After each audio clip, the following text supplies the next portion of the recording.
সারাক্ষণ এই অসভ্য জঙ্গলি ম্যাডামের কথা চিন্তা করতে করতে আমি শুধু তারই দেখি সবসময়।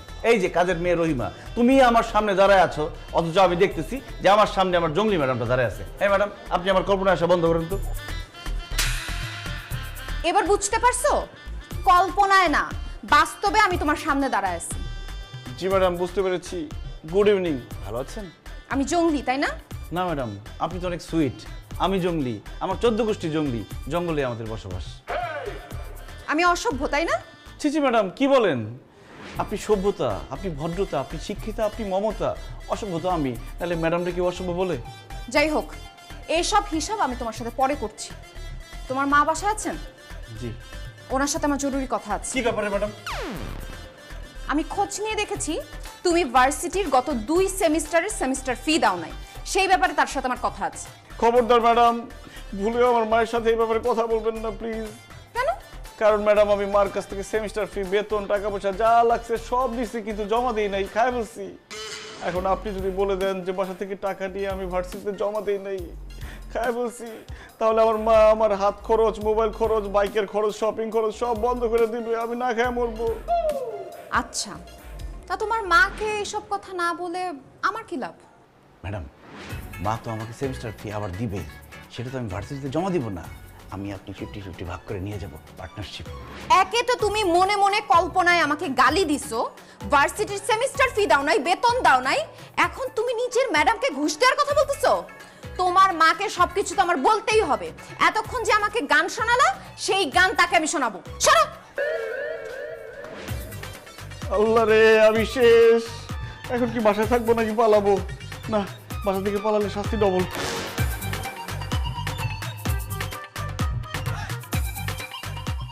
ম্যাডাম, আপনি আমাদের বাসায় এসেছেন, আমি খুব খুশি হয়েছি। আচ্ছা, ওই যে ভিসি স্যারের যে অপারেশন হলো, উনি এখন কেমন আছেন? ভালো তো? ভিসি স্যারের কি অপারেশন হয়েছে আন্টি? কেন, কয়দিন আগে ওই যে ভিসি স্যারের কিডনিতে পাথর হয়েছিল, সেই কারণে অপারেশন হলো। হায় হায়, আবিরের সে কি কান্না! বলতেছে স্যার তো টাকা পাবে কোথায়, স্যারের টাকা না হলে তো অপারেশন হবে না। আমি ওর কান্না দেখে পাশের বাড়ি থেকে 50,000 টাকা এনে ওকে দিছি, তারপরে ও কান্না থামাইছি। আন্টি, আবির আপনার সাথে মিথ্যা কথা বলছে 50,000 টাকা নেওয়ার জন্য। ভিসি স্যারের কিডনিতে কোনো পাথরও হয়নি, তার কোনো অপারেশনও হয়নি। কি? ভিসি স্যারের কিডনিতে পাথর হয় নাই? এই, তুই কেন বললি যে ভিসি স্যারের কিডনিতে পাথর হয়েছে? আরে মা, কিডনিতে পাথর হইছে, কিন্তু সেটা ভিসি স্যারের না, সেটা হইছে আমাদের কলেজের প্রিন্সিপাল স্যারের। তার টাকা দরকার ছিল, তুমি যে 50,000 টাকা দিচ্ছ সেটা আমি প্রিন্সিপাল স্যারকে দিচ্ছি। ম্যাডাম তোর প্রিন্সিপাল স্যারকে চিনে না, এই জন্য ভাবছি আমি মিথ্যে কথা বলছি। একটা চট দিয়ে তোর 32টা দাঁত আমি ফেলে দেবো। এই, তুই কি ভুলে গেছিস নাকি তোর কলেজের যে প্রিন্সিপাল আমার বান্ধবীর হাজবেন্ড, তার কোনো কিছু হলে তো সবার আগে আমি জানতাম, তাই না? তুই মিথ্যা কথা বলছিস আমার সাথে। ছি ছি ছি ছি ছি, তুই যে এত মিথ্যাবাদী, আমার ভাবতেও লজ্জা লাগছে। আচ্ছা আন্টি, আপনারা এত গরিব, আপনাদের সংসার চলে কিভাবে? এটা কি বললেন ম্যাডাম? আমাদের পোশাক আশাক বাড়িঘর দেখে কি মনে হয় যে আমরা গরিব? না না, বাড়িঘর দেখে একদমই গরিব মনে হয় না, কিন্তু আবির তো 2 সেমিস্টারের ফি দিতে পারে নাই। আমি ভাবলাম আপনারা গরিব কিনা, টাকা পয়সার অভাবে সেমিস্টার ফি দিতে পারছেন না কিনা। কি? ও সেমিস্টার ফি দেয় না? আমি তো প্রতি মাসের 1 তারিখে ভার্সিটির খরচ বাবদ সব টাকা দিয়ে দিই। ও তো আমার কাছ থেকে প্রতি মাসে ভার্সিটির বেতনের কথা বলেও টাকা নেয়। এই, তুই ভার্সিটির সেমিস্টার ফি দেস নাই কেন? মা, টাকা দেখলে লোভ সামলাতে পারি না, বাইরে গেলে শুধু খরচ করতে মন চায়, তাই খরচ করে ফেলি, আর এই জন্য ভার্সিটির সেমিস্টার ফি দিতে পারি না। তুই আমাকে এত ছোট করলি, মানে আমার মান সম্মান রাখলি না, ম্যাডামের সামনে আমাকে ছোট করলি, এই জন্য তোকে শাস্তি পেতে হবে। আমি বুঝি না এত কিছুর পরেও ভার্সিটির ম্যাডাম টিচার কেন তোকে এত ভালোবাসে। আন্টি, আপনাকে কে বলেছে ভার্সিটির টিচাররা ওকে ভালোবাসে? কেন, আবিরই তো বলছে তার ভার্সিটির টিচাররা নাকি তাকে অনেক ভালোবাসে। এই কারণেই তো ভার্সিটির টিচাররা ওকে সবাই মিলে ফেল করায়, কারণ পাস যদি করে ভার্সিটি থেকে ওকে চলে যেতে হবে। সে ভার্সিটি থেকে চলে যাবে এটা নাকি টিচাররা মানতেই পারে না, সেই জন্য সবাই মিলে নাকি ওকে ফেল করায়। আন্টি, আপনি যে কেন এত বোকা? টিচাররা যদি স্টুডেন্টকে ভালোবাসে তাহলে সে আরও চাবে যে তার স্টুডেন্ট আরও এগিয়ে যাক, পরীক্ষায় পাশ করে ভালো একটা রেজাল্ট করুক, সবার মুখ উজ্জ্বল করুক। কোনো টিচারই চায় না তার স্টুডেন্ট ফেল করুক। আপনার ছেলের মাথা ভর্তি গোবর, সে পড়ালেখা ঠিকঠাক মতো করে না, এর জন্য পরীক্ষায় প্রতিবার ফেল করে। আর এটা জানানোর জন্যই আমি নিজে আপনার বাসায় আসছি। আল্লাহ, আমার মাথায় কেন ঠাকা পড়ে না? আমি কেন মরতেছি না? তুই আমার ছেলে হয়ে আমার সাথে এত মিথ্যা কথা কেন বলিস? ম্যাডাম না আসলে তো আমি কোনো কিছুই জানতে পারতাম না। এর জন্য তোকে কঠিন শাস্তি পেতে হবে। আজকে থেকে তোর হাত খরচ, মোবাইল খরচ, বাইকের তেল খরচ, শপিং খরচ, এমনকি খাওয়া দাওয়া পর্যন্ত বন্ধ করে দিলাম আমি। মা, এবারের মতো আমাকে মাফ করে দাও। তুমি যদি আমাকে এইসব খরচাপাতি না দাও তাহলে আমি চলবো কিভাবে? আমি তো না খেয়ে মরবো। ওকে মাফ করাটা কিন্তু একদম ঠিক হবে না। আপনি যা যা শাস্তি দিয়েছে সেটা বহাল রাখেন। আমার কেন যেন মনে হচ্ছে আন্টি আপনি একা ওকে ঠিক করতে পারবেন না। মানে আমার মতো কোনো ম্যাডাম যদি তাকে প্রাইভেট পড়াতো তাহলে ওকে পিটায় হয়তো ঠিক করতে পারতো। এনিওয়ে আন্টি, আমি আজকে আসি। না না ম্যাডাম, আপনি যাবেন না। তাহলে আজকে থেকেই আপনি আমার ছেলেকে প্রাইভেট পড়ান। আপনি মেরে কেটে যেভাবেই পারেন পড়াশোনা করিয়ে ওকে পাশ করিয়ে দেন। প্রশ্নই আসে না, আমি জীবনেও এই ম্যাডামের কাছে প্রাইভেট পড়বো না। তোমাকেও প্রাইভেট পড়ানোর কোনো ইচ্ছা আমার নাই, কিন্তু আন্টি মুরব্বী মানুষ, সে বলছে তার কথা তো আমি ফেলতে পারি না, আমি তোমাকে প্রাইভেট পড়াবো। প্রতিদিন সন্ধ্যা 6টা থেকে 8টা রেডি থাকি। আন্টি আসি।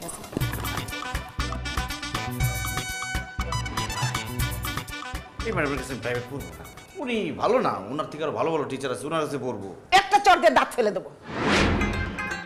ম্যাডাম একটু তাড়াতাড়ি পড়া শেষ করেন, আমার বন্ধুরা বাইরে দাঁড়ায় আছে, আড্ডা দিতে যেতে হবে। চুপ করো। স্বরবর্ণ বলো। সর্ববর্ণ ইতিহাসের কোন চ্যাপ্টার ম্যাডাম? স্বরবর্ণ ইতিহাসের কোনো চ্যাপ্টার না, বাংলা ব্যাকরণের স্বরবর্ণ। অ আ হ্রস্ব ই দীর্ঘ ই। বলো। কি বলতেছেন ম্যাডাম? আমি কি বাচ্চা ছেলে আমি যে অ ই পড়বো?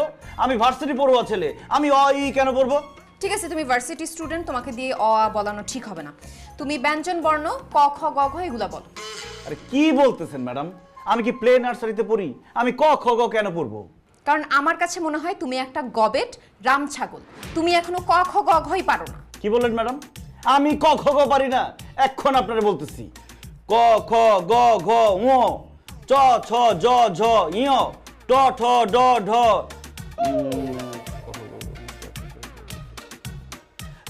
ক খ গ ঘ ক খ গ ঘ ঙ না ক খ গ ঘ ঙ ট ঠ।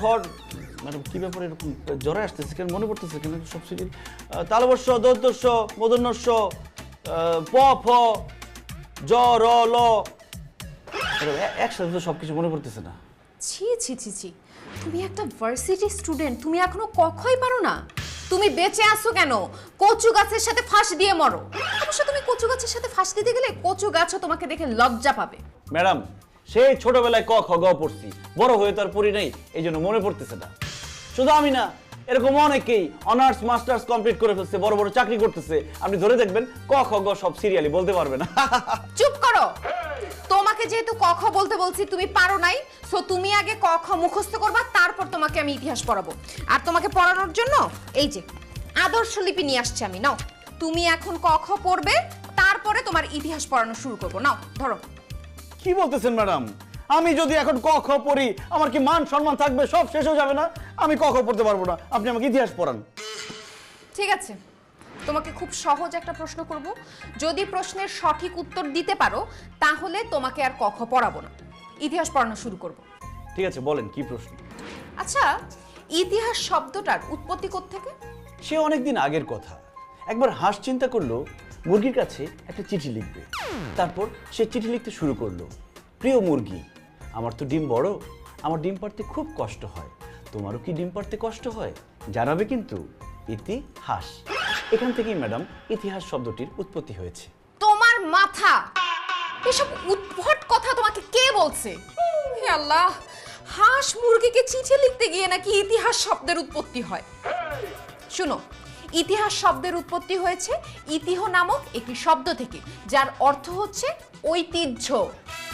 ঐতিহ্য মানে হচ্ছে মানব জাতির অতীত জীবনের শিক্ষা, ভাষা, অভ্যাস, শিল্প, সাহিত্য ও সংস্কৃতি, যেটা ভবিষ্যতের জন্য সংরক্ষিত থাকে।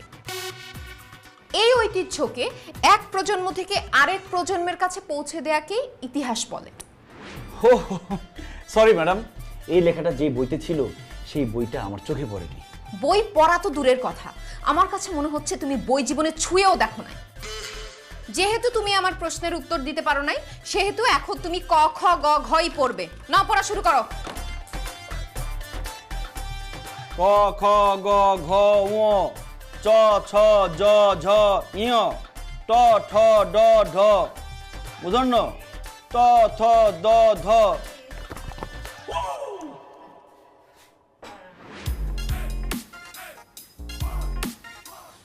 ম্যাডাম, জি আবিরের সঙ্গে কি আর কোনো বাচ্চা ছেলে পড়তেছে? না আন্টি, কেন? তাহলে যে আমি ভেতর থেকে শুনলাম ক খ গ ঘ, এগুলো কে পড়ছে? আপনার ছেলে পড়ছিল। কি? আমার ছেলে ক খ গ ঘ পড়বে? এটা তো বাচ্চাদের পড়া। আন্টি, আপনার ছেলের ব্রেইন একটা বাচ্চার ব্রেইন থেকেও খারাপ, সে এখনো কখই পারে না। ই আল্লাহ, এটা আমি কি শুনতেছি? আমার ছেলে ক খ গ ঘই পারে না। আন্টি, এমন একটা ভাব করছে মনে সে পারবে, তার ধরলে সেও পারবে না। আরে আন্টি অজ্ঞান হয়ে গেছে। কিসের অজ্ঞান হয়েছে? মা, আন্টি, এই পানি পানি।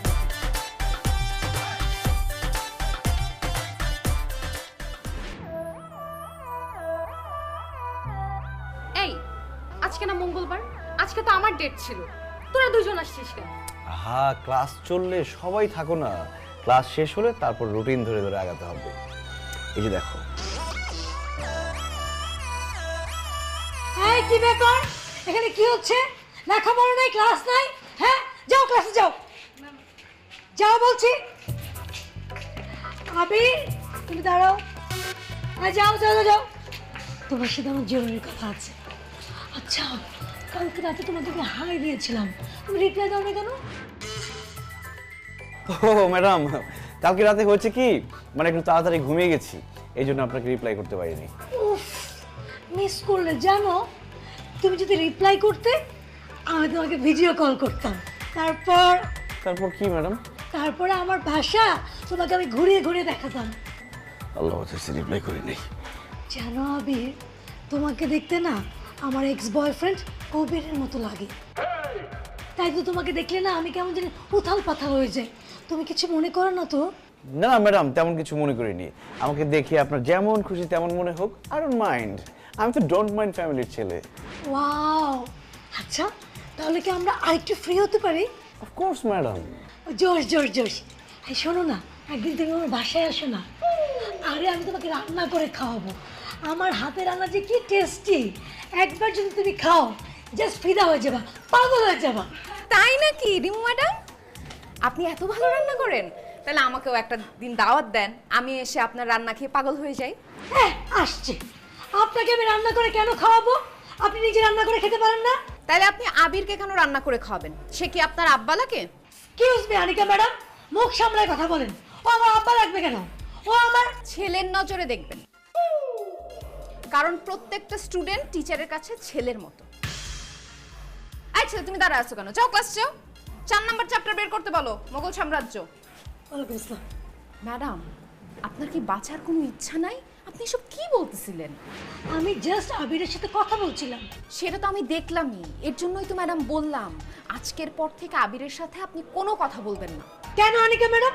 আবিরের বিয়ে ঠিক হয়েছে একটা মেয়ের সাথে, ওই মেয়ের নাম চম্পা, তার 7টা ভাই।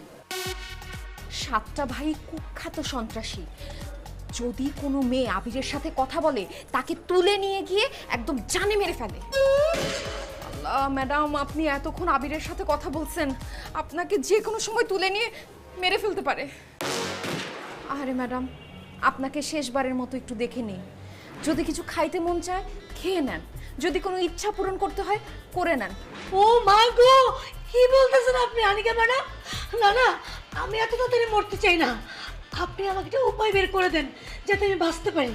ম্যাডাম, উপায় একটাই, এখন থেকে আপনার সঙ্গে যখনই আবিরের দেখা হয় আপনি তাকে আব্বাজান বলে ডাকবেন। তাহলে যেই মেয়ের সাথে আবিরের বিয়ে ঠিক হয়েছে, ওই মেয়ে ভাববে আপনি আবিরকে ছেলের মতো দেখেন, তাইলে আপনাকে আর কিছু করবে না। ঠিক আছে, এখন থেকে যখনই আমার আবিরের সাথে দেখা হবে ওকে আমি আব্বা বলে ডাকবো। আর আপনাকে অনেক অনেক থ্যাংক ইউ আমাকে বাঁচানোর জন্য। হাসি। ক্লাস ওদিকে। জি জি জি।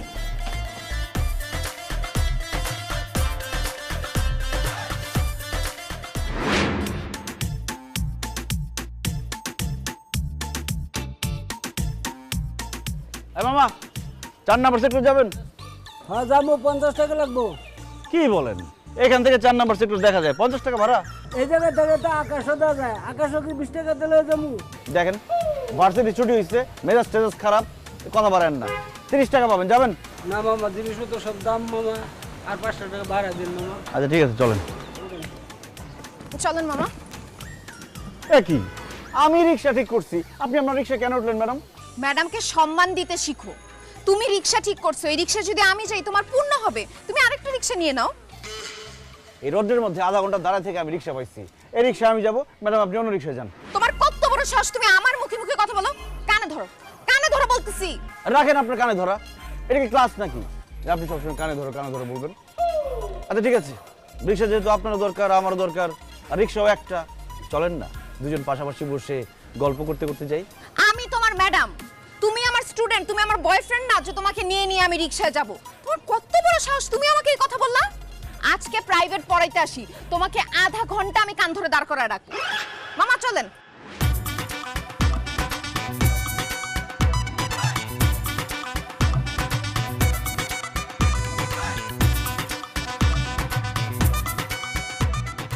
আরে আবির, কি ব্যাপার, রিক্সা পাচ্ছ না? একটা পাইছিলাম রিক্সা, ম্যাডাম নিয়ে গেছে। আরে বাহ, খুব ভালো হয়েছে।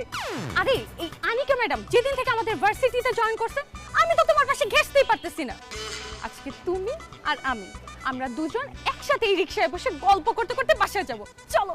বাহ, তাহলে তো ম্যাডাম রিক্সা নিয়ে গিয়ে ভালোই হয়েছে, তোমার সাথে গল্প করতে করতে একসাথে যেতে পারবো। চলো। এই খবরদার, তুমি ওর সাথে রিক্সায় যেতে পারবে না, তুমি আমার সাথে রিক্সায় আসবে। আসো। ম্যাডাম আমি তো আপনার ছাত্র, আমি তো আপনার বয়ফ্রেন্ড না যে আপনার সাথে রিক্সা করে যাব। আমার বয়ফ্রেন্ড হলে তোমাকে রিক্সায় আমি উঠাতাম না। তুমি আমার স্টুডেন্ট, এর জন্য তোমাকে বাসায় নামাই দিয়ে যাব, আর যেতে যেতে 4 নাম্বার চ্যাপ্টার পড়াবো। আসো। না, আমি আপনার সাথে যাব না। আপনার সাথে গেলে ভার্সিটির কেউ যদি দেখে তাহলে ভাববে যে আপনার সাথে আমার কিছু একটা চলছে। সেটা আমি বুঝবো। আর আই মে, তুমি এই রোড দিয়ে যাবা না, তুমি রিক্সা ঘুরে যাবা। মামা রিক্সা ঘুরে নেন। আই আসো, আসো।